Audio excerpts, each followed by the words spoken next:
मैं भी एक पोस्ट में बीजेपी में मैं रह चुका हूँ, मुझे पता है। हाँ मुझे पता है, लेकिन आप ये बताओ, मैं बीजेपी से खुद जुड़ा हुआ हूँ यार, मुझे पता है बीजेपी को। लेकिन आप ये देखो पहले की गवर्नमेंट में अभी गवर्नमेंट में कितना चेंज था।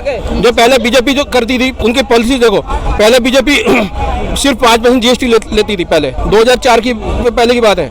अभी आप देखो, अभी 2014 के बाद से जब से मोदी जी आए हैं, 2016 में नोटबंदी इन्होंने कर दिया, उसके बाद 2017 में इन्होंने 28% जीएसटी भर दिया, 28% जीएसटी कर दिया, 18%, जबकि उसी प्रोडक्ट में 5% और 12% ज्यादा थी जीएसटी। अभी जो है वो 18% कर दिया इन्होंने जीएसटी। ठीक है, इकोनॉमी में ऐसे ऐसे मिनिस्टर हैं, निर्मला सीतारमण, जिनको ABCD नहीं मालूम है। इसके पहले जो थे मिनिस्टर अरुण जेटली, उनको चवन्नी कुछ नहीं आता, उनको नाम पे स्टेडियम का डाल दिया। अरे ये क्या तरीका है यार। ये Arun Jaitley, how come Arun Jaitley can say to Yashwant Sinha की बस तुम बुड्ढे हो तुम चले जाओ, ऐसे तो नहीं होता है। आप बुड्ढे को नहीं, आप एक मिनिस्टर को, आप सीनियर मिनिस्टर को कैसे आप हटा सकते हो? उनके नाम पे रिटायर्ड IAS अफसर Yashwant Sinha, how come you can simply Indira Gandhi international हवाई अड्डा नहीं है, इंदिरा गांधी स्टेडियम नहीं है, इंदिरा गांधी यूनिवर्सिटी नहीं है, राजीव गांधी यूनिवर्सिटी नहीं है, गांधी परिवार की यूनिवर्सिटी नहीं है क्या? उनके नाम पे कुछ नहीं है? आज जब पहले जो भारत में पहले गांधी परिवार चलता था, आज जो नमो भारत वंदे भारत चली है, जो आज अच्छा भारत, ये स्वर्ण भारत बनने जा रहा है। जब इनको आलोचना की पड़ रही है कि हम आलोचना कर रहे हैं, भाई तरक्की देख के चलो तो मत, कम से कम डेवलपमेंट कर रही है। तरक्की क्या हो गई? वंदे भारत में कौन सा गरीब आदमी बैठ जाएगा? चाहे जो जनरल डिब्बे 4-4 5-5 होते, 2 कर दिए कि जनरल लोकल आदमी, गरीब आदमी कैसे जा रहा है। आज ट्रेनों की हालत देखो तुम, रिजर्वेशन किराया कहाँ पहुँच गया। जो 60 साल छूट थी वो भी खत्म कर दी रेलवे की आपने। और दूसरी बात ये कह रहे हैं गरीबी, देश के प्रधानमंत्री खुद कहते हैं मैं 80 करोड़ लोगों को 5 किलो राशन देता हूँ। इसके 80 करोड़ लोग 81 करोड़, चलो 80 में तो 80 कह रहा हूँ। इसके लिए 1 अरब 40 करोड़ की हमारी आबादी है और 80 करोड़ लोग उसमें गरीब है। और इसके लिए देश में गरीबी भूखमरी है। देश के प्रधानमंत्री इस चीज को मान चुके हैं। क्यों दूर किया है भाई साहब? दो तिहाई भूखमरी को। अब एक बात मैं आपको आंकड़ा देती हूँ, 81 करोड़ लोग गरीब हैं, उनको राशन दे रहे हैं, आने वाले 5 साल तक भी देंगे। मेरी बात सुनिए, आने वाले 5 साल तक देंगे। फिर मोदी जी कहते हैं कि 13 करोड़ लोग गरीबी रेखा से ऊपर है। कौन सी गणित है? तो मेरी बात है, जब WTO का प्रावधान था कि 1 जनवरी 2017 के बाद आप अनाज नहीं बांट सकते, अनाज नहीं। परिभाषा क्या है? 80 करोड़ लोगों को अनाज देना, भिखारी बना देना, ये विकास की परिभाषा है। सब्सिडी का उल्लंघन करके मोदी जी ने WTO का प्रावधान किया था। आपको पता, डेटा पता है आपको? लोगों का रोजगार छीन लिया। आप देखिए ना, लड़के यही घूम रहे हैं जिनको रोजगार नहीं मिल रहा है। अरे 2014 के पहले बिहार में बेरोजगार, अरे बेरोजगार 2014 के बाद डिबेट खड़ा है ना कि हर आदमी बोल रहा है भैया मेरे को रोजगार नहीं मिला। बेरोजगार आज वही है जिनको सरकारी नौकरी चाहिए और जिनके पास स्किल नहीं है वो बेरोजगार आज। सिंपल सी बात है, किस चीज का बेरोजगार है? स्किल बंदे के पास अगर स्किल है तो किस चीज का बेरोजगार कहलाएगा? मैं बीटेक किया हुआ हूँ, मेरे पास पैकेज देखो, मैं किस चीज का बेरोजगार हूँ? बता मुझे, मैं तो बेरोजगार नहीं हूँ, मेरे पास स्किल है। ये इनके पास रोजगार है नहीं। और लड़के जो घूम रहे हैं जो इतना नहीं पढ़ेंगे तो मोदी सरकार कलेक्टर बना देगी। आप बताइए, मोदी सरकार उनको कलेक्टर बना देगी, अनपढ़ लोगों को पढ़ेंगे ही नहीं। अरे इनको तो मोदी भक्ति दिख रहा, कुछ नहीं दिख रहा। इनको मोदी भक्ति भाई, मोदी भक्ति की बात नहीं है। आप ये देखिए कि आज देश के अंदर में क्या है, इतना ज्यादा बेरोजगारी है, काम धंधा चौपट है, व्यापार चौपट है, हर चीज में यानी रेट ऊपर है। 2014 की अपेक्षा अभी जो रेट देखिए सबसे ऊपर है। रेलवे से लेकर के बस से लेकर पेट्रोल, खाना पीना, हर चीज। एक दूध में GST लग गई, आपको कह रहे हैं कि देश विकास कर गया।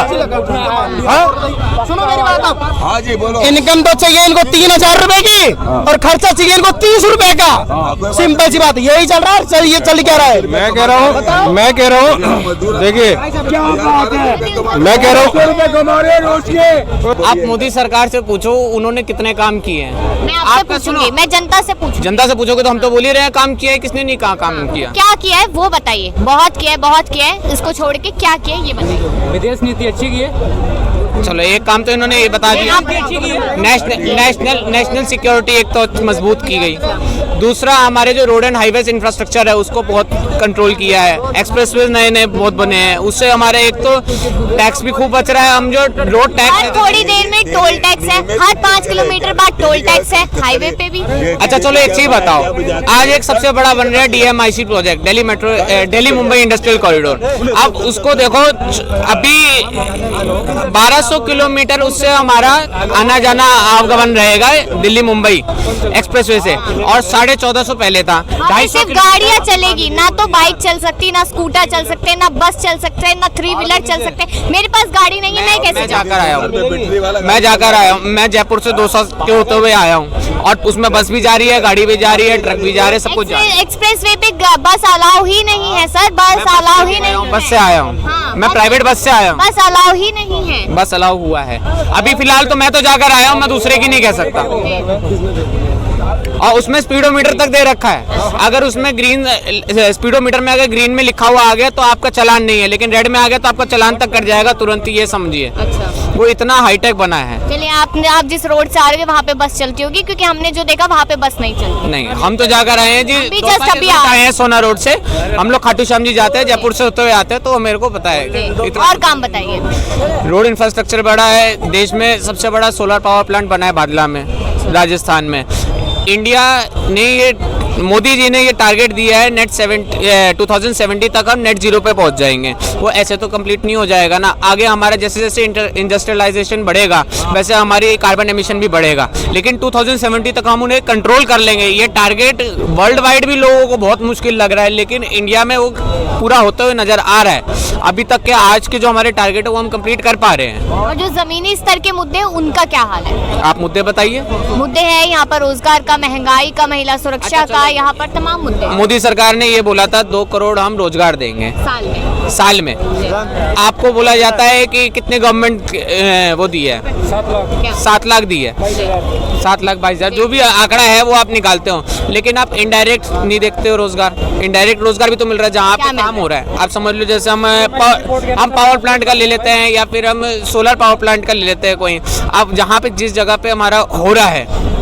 आप ये बताइए, जो 2 करोड़ रोजगार जो बात की थी, उस रोजगार का मतलब क्या था? कौन सा रोजगार मोदी जी देंगे 2 करोड़ लोगों को साल में? इसके अंदर डायरेक्ट और इनडायरेक्ट दोनों रोजगार आते हैं। एक चाय की टपरी पे बैठने वाला, चाय बेचने वाला भी रोजगार कमा रहा है। मतलब कि बीटेक एमटेक करके चाय बेचे इंसान। कौन कह रहा है जी बीटेक जो कर रहा है वो देख रहे हैं। कॉर्पोरेट करो, हाँ। जाओ अपनी नौकरी खोजो, वो तो अब आप कर लोगे। एक चीज बताओ, इंडिया में आज सबसे ज्यादा आईटी में सबसे ज्यादा, फॉर एग्जांपल MBA चाय वाला, बीटेक गोलगप्पे वाली भी है। हाँ।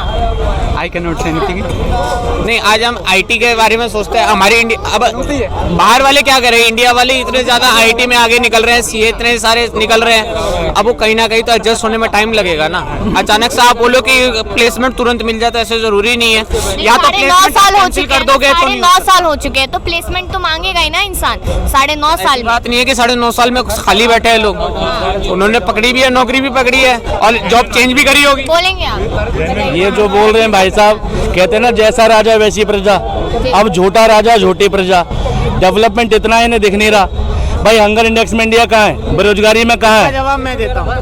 आपसे ही पूछ- ये यूरोपियन यूनियन देती है ज्यादातर, ये यूरोप से आता है ये सारे आंकड़े, और वो लोग जानबूझ के इंडिया को अनडेवलप कंट्री बताना चाहते हैं, डेवलपिंग में नहीं डालना चाहते। मतलब इंडिया डेवलप्ड कंट्री आपके अकॉर्डिंग विकसित देश है? इंडिया इज डेवलपिंग कंट्री, लेकिन वो लोग अंडर डेवलपिंग कंट्री है, लेकिन वो लोग जानबूझ के ऐसा करते हैं जिससे उनका जितने भी यूरोप कंट्रीज वगैरह हैं उनके जिनसे अच्छे ताल्लुकात है उनको आगे रख सके। गलत रिपोर्ट दी थी इंडिया में, जो कोरोना फैल गया था, लोग मर गए थे, वो भी गलत थी। ऐसा ही था। वहाँ पे सारे बैठे ही अंग्रेज है, वहाँ बैठे ही सारे अंग्रेज है, 22 रेसिस्ट लोग बैठे जी हैं। तो मिलने भी अंग्रेजों से ही जाते हैं। जाते हैं तो वहाँ कॉलोनी से मिलने- नहीं जाते हैं तो तकनीक भी लेकर आते हैं, वो वहाँ पे जाते हैं तो तकनीक भी लेके आते हैं। विदेशों में डंका और आम। अच्छा चलो, लोग ये बोलते हैं 400-450 करोड़ रुपए उन्होंने अपनी विदेश नीतियों में, विदेश यात्राओं में खर्च कर दिए। पेट्रोल महंगा क्यों हो रहा है? इतनी अच्छी नीतियां है तो। जवाब अभी मैं वादे कराया, आपको दोबारा देता हूँ। हाँ बताओ। आज से 9 से 10 10 साल पहले ओपेक कंट्रीज की मीटिंग में ये समझौता किया गया था कि हम 80 बता रहा हूं मैं 80 बिलियन डॉलर से ऊपर 18 बिलियन पर बैरल के हिसाब से हम उससे ऊपर नहीं जाएंगे।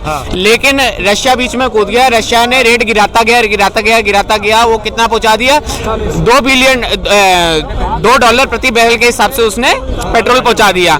उसके बाद में फिर अब दोबारा जब समझौता हुआ, सेंट्रल गवर्नमेंट टैक्स कितना लेती है पेट्रोल पर भी? टैक्स तो लेगी, कितना लेती है? टैक्स नहीं लेगी तो कितना लेती है? कितना? 50% लेती है। 50%? स्टेट टैक्स सेंट्रल टैक्स दोनों मिला अभी स्टेट टैक्स और सेंट्रल गवर्नमेंट का टैक्स मिला के अभी 65 रुपए करीब टैक्स लिया जा रहा है ना पेट्रोल पे, सही है ना? 65 तो कितना रुपए लीटर हुआ? और मनमोहन के टाइम पे भैया जब महंगा था इंटरनेशनल मार्केट में, वो सस्ता कैसे दे रहे थे? अगर वेलफेयर नहीं है तो भैया गवर्नमेंट तो वेलफेयर होती है ना भाई। इंडियन गवर्नमेंट बजट के साथ साथ भाई कल्याण के लिए भी बैठी है ना, तो रसोई गैस महंगी क्यों? और चलो छोड़ो, आपके हिसाब से वो भी एक संधि होगी भाई इंटरनेशनल मार्केट में। महंगी है, मेरे घर में पाइपलाइन लगी हुई है और सिलेंडर से ज्यादा सस्ती पड़ती है। तो ये बताओ यूपी में डासना, मसूरी, बहरामपुर, राहुल बिहार, रंती नगर, भीमनगर, इन जगह पाइपलाइन कब पहुंचेगी ये भी बताओ? धीरे धीरे पहुंचेगी, अचानक से पूरा सारा लोनी एक ही दिन में तो सबको पाइपलाइन मिल ही नहीं जाएगी। 9 साल एक दिन है, 9 साल एक दिन है, 9 साल हो गए सरकार को। कानपुर में देखो सुनो, मोटे लाला जी पैसे दो तो बन जाएगी। एक मिनट नहीं 9 साल एक दिन लग रहा है, पहली बात तो ठीक है, और कुछ नहीं। पाइपलाइन का काम कांग्रेस गवर्नमेंट में चालू हुआ था, कांग्रेस ने बहुत काम नहीं किया जी, स्लो थी भाई। मोदी ने तो अच्छा किया था डेवलप के मामले में, तो किया क्यों नहीं? एग्जांपल कर लो, इंडिया अभी डेवलपिंग कंट्री, आपने खुद माना ना। अब एक चीज जो डेवलप वाली कहानी क्यों मांग रहे हो फिर कि डेवलप करो, अरे धीरे धीरे तो होगी। अब खर्चा हमारा लाख है, हमारे पास 10,000 रुपए आ रहे हैं जीएसटी कलेक्शन से, तो बाकी 90,000 को। अच्छा एक मिनट डेवलपिंग को गरीबी कंट्री कैसे बना दिया मोदी ने? 80 करोड़ लोगों को राशन मिल रहा है, ये बताओ। 15 लोगों को तो बटा है, 15 करोड़ लोगों को। 80 करोड़ का जो इख्तियार खुद कह रहे हैं 80 करोड़ लोगों को राशन दे रहे हैं, आने वाले 5 साल तक भी देंगे। झूठ है सच है? 80 करोड़ लोगों को मिल रहा है, ये बताओ। ये तो हो सकता है एक जुमला, हो सकता है। मैं साफ कहूँगा, देखो मेरे को पूरी जानकारी नहीं है, मैं कह नहीं सकता, लेकिन ये जहाँ पे मोदी सरकार गलत होगी वहाँ हम बोलेंगे भी, ऐसे अंधभक्त हम भी नहीं बनते हैं।